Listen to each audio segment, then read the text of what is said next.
కొత్త మంత్రులకు శాఖల కేటాయింపుపై చంద్రబాబు కసరత్తు చేస్తున్నారు. ఈ మేరకు అధికారులతో ఆయన సమావేశమయ్యారు. కేటాయింపుపై మరింత సమాచారాన్ని మా ప్రతినిధి కృష్ణ అడిగి తెలుసుకుందాం.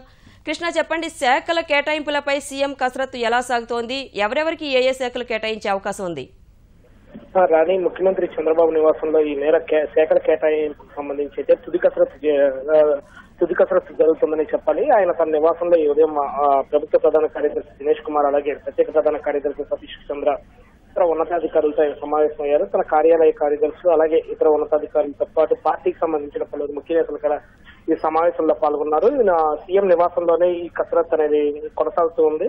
మరి కాసేపట్లోనే దీనికి సంబంధించి ఏ క్షణానైనా అధికారిక ప్రకటన అనేది వెలువడే అవకాశం ఉంది. అయితే శాఖల కేటాయింపుకు సంబంధించి ప్రస్తుతం చూస్తే 5 మంత్రులకు ఉద్వాసన కలగడంతో దాదాపు వాటికి సంబంధించిన శాఖలు అనేవి ఖాళీగా మారాయి.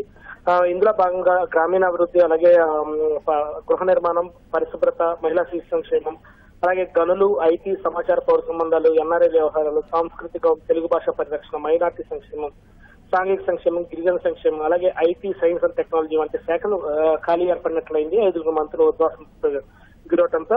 అలాగే మరోవైపు ముఖ్యమంత్రి చంద్రబాబు వద్ద వాళ్ళు కీలక శాఖలు అనేది తన వద్దే ఉన్నాయి. విద్యుత్, పర్యాటకం, సినిమాటోగ్రఫీ, పరిశ్రమలు, మౌలిక సదుపాయాలు, పెట్టుబడులు వంటి శాఖలు సీఎం వద్ద ఉన్నాయి.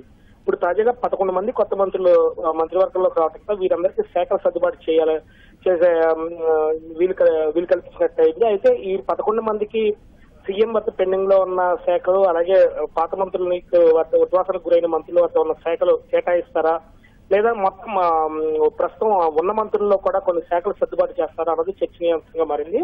ఇందుకు అనుగుణంగానే ప్రస్తుతం ఉన్న మంత్రులకు దగ్గర ఉన్న శాఖలు కూడా కొన్నిటిని మార్చవచ్చని అంచనా వేస్తున్నారు. ఇందులో భాగంగా ఏదైతే ముఖ్యమంత్రి చంద్రబాబు తనయుడు నారా లోకేష్ గారు మంత్రివర్గంలో ఉన్నందున ఆయనకు పంచాయతీరాజ్, ఐటీ లేదా గ్రామీణాభివృద్ధి, ఐటీ లేదా పరిశ్రమల శాఖ ఇలా కొంత చర్చ అయితే నడుస్తుంది. వీటిలో ఏ రెండింటిని ఆయనకు కేటాయిస్తారన్నది కూడా వేచి చూడాలి. అలాగే ఈ మైనార్టీ సంక్షేమానికి సంబంధించి మైనార్టీ వర్గం నుంచి ఎలాంటి మంత్రి లేకపోవడంతో అది ముఖ్యమంత్రి లేదా లోకేష్ నేతృత్వంలో ఉంటేనే మైనార్టీలకు సరైన న్యాయం జరుగుతుందనే సంకేతాలు కూడా మైనార్టీ వర్గాల నుంచి విడతలు అయితే వస్తున్నాయి. ఇందులో భాగంగా ఆ శాఖను లోకేష్ కు అదనంగా కేటాయిస్తారా లేదా చంద్రబాబు వద్ద అట్టు పెట్టుకుంటారా అని కూడా వేచి చూడాలి.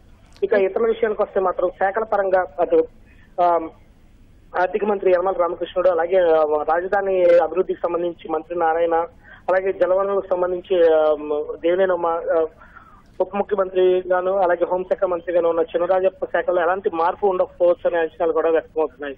ఇక మిగిలిన వారిలో అందరికీ కాకపోయినా కొందరికైనా కొన్ని శాఖల మార్పు అనేది ఉండవచ్చు అని తెలుస్తుంది. ఓకే, ధన్యవాదాలు కృష్ణ.